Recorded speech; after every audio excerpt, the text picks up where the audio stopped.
If you aren't subscribed, don't be a forgetful fox. Where on earth did that come from? And press that red button down below this video. This one that says subscribe in block capitals. You found it? Great. I'm also going to subscribe for you, just from being a helpful person. So you might as well return the favour of me telling you where the subscribe button is. Even though you totally could have worked it out yourself. And press it. That is all I ask. Well, that for you to stick around to the end of the video.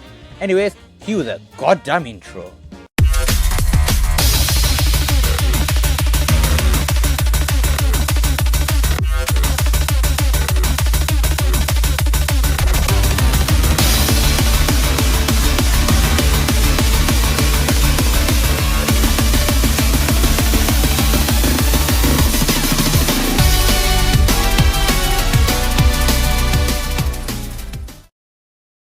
So we have yet some more new. Okay, no we don't.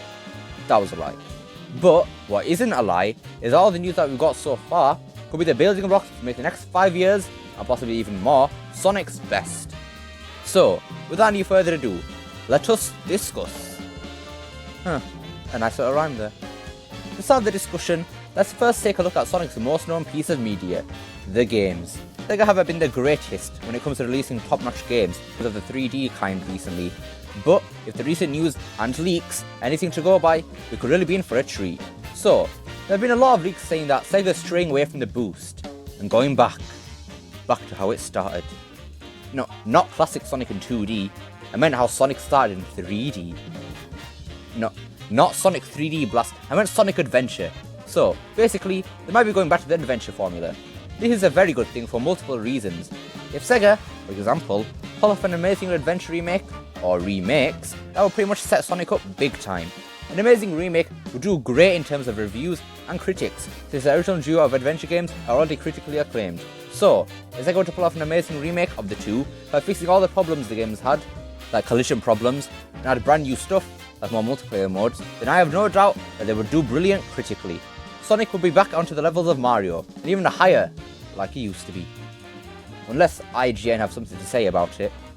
But hey, they give Super Mario 3D World and Bowser's Fury a 7 out of 10, so if they're going to pull off an amazing remake to also get Sonic over Mario, now would be the perfect time. By the way, IGN is stupid. Super Mario 3D World is a great game. I don't know how it got rated lower than the original game, since this time we got more content and fixed the problems with it. But it is what it is.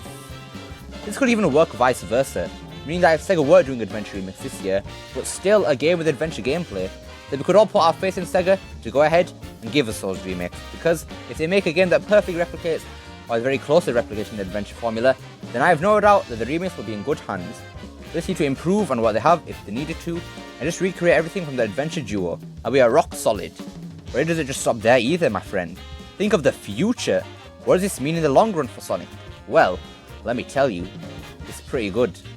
Back in 2008, we had the fantastic game, and, in my opinion, the best game in the series, which was none other than Sonic Unleashed. The game wasn't well received at the time because of the Hedgehog, but it wasn't all bad. People absolutely loved the daytime stages from Unleashed, that being the boost formula we have now come to know it as. People left, right and centre were praising the boost, saying that this is how Sonic should be. They were also saying that a 3-hour long game with this gameplay would be amazing. And you know what Sega did? They listened. They went and made another game, which only had the boost gameplay from Sonic Unleashed, and that game was Sonic Colors, as you should know. That game succeeded very well critically, and brought hope back into the hearts of people and critics alike. The game did so well that you know what Sega did after that? You'll never believe it. That's right, they made yet another game with the same gameplay, but they expanded on it, making it even better. Once again, it was very well received, making one of the best games yet. Sonic Generations. What did Sega do after this though? That's right, they ditched the formula because of their deal with Nintendo, but still made a great game anyways. Go on Sega. The next 3 years after that don't exist. We don't talk about them. We don't talk about the boom era. 6 years after Generations, Forces was made. Another boost game, but it sadly wasn't as good. The point I'm trying to make here is that once Sega managed to try and find a gameplay style that everyone seems to like and praises a lot, they seem to make another game with the same formula, exactly like they should. It's how everything usually works. Once you find something that works and works well, you repeat it, but improve on it each time in some way. This could happen with another game with the adventure formula, or just a remake of the adventure games too. If Sega nail a recreation of the formula and everyone praises it, as the Daytime Stage is Unleashed, they're going to make more games with the same formula, but improving and adding to them every single time, and that'll be great for us Sonic fans. Literally everyone in the fanbase right now is asking for something adventure related for the next game, and if Sega just keep making games with the adventure formula and succeeding, just like they did with the Boost, Sonic will be getting those high review scores, more people will be buying the games, Sega will be making more money, and in the end, us fans will be very happy with Sega's successes. We'll be getting a better game each time, since Sega will want to put bigger budgets into each of the games because they're selling well. Sonic will be in a perfect position to be able to do more than just the main series games. We could go back to how things were in the 2000s, when Sega were pushing out at least one game every year, mostly more than one. I'm talking about more spin-off titles, like the 2D games from Dimps, the Sonic Riders series, and the storybook games. Game development companies will see that Sonic is doing so well and making lots of money, and want to cash in on the success too, by teaming up with Sega to make some more Sonic games, aka spin-offs, which means more games for us and more money for Sega. So far, I've only been talking about the games, understandably so because Sonic is the most known for them, but there's so much more that could happen for Sonic in the next 5 years, some of which we already know is happening. The only thing we know about that's happening is a Sonic movie 2. We also know how great the first movie succeeded, making the biggest success for Sonic in a long while. This sequel is already looking promising with the news we've been getting, such as Knuckles having a part in it, and even just hearing an orchestral remix of Emerald Hill in the title trailer. I think it's pretty much guaranteed that this movie will be good, but that's only the first piece of the puzzle. The main thing that even guest movie sequels is how much money the first ones make. The first Sonic movie definitely did that very well, but this also needs to happen with the sequel for my next point to be able to occur. The likely success of the movie sequel could be a massive W for the Blue Blur, not just in terms of the movie just being a great movie, but more than that.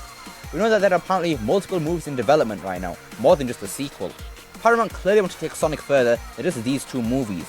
Then to expand and have a character to replace the Ninja Turtles, and that character is Sonic. I have no doubt in my mind that if this sequel succeeds, we'll be getting a Sonic cinematic universe on the scale of the Avengers.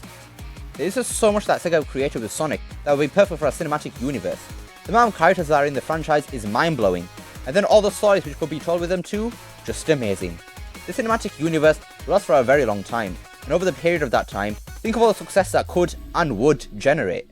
Plenty more fans and money, which will go into everything else Sonic related, like the games, meaning even bigger budgets, and even put more confidence into Sega that they need to put more care into Sonic because he can truly do big things.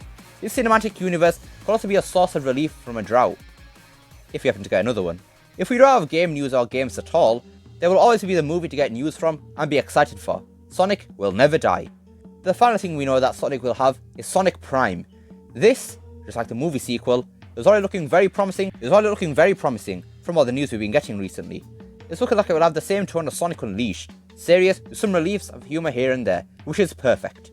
This show could also generate a new audience for Sonic, since Netflix has a big number of people on there, so there's that. If this show succeeds, I do see them making another season because, as of right now, there's only one season planned with 24 episodes, so it'd be great to see more of it, especially if it's going to bump Sonic's reputation high. Sega really have done a great job at outsourcing Sonic to other media, which will definitely end in big W's. Anyways, that's about wraps it for today's video.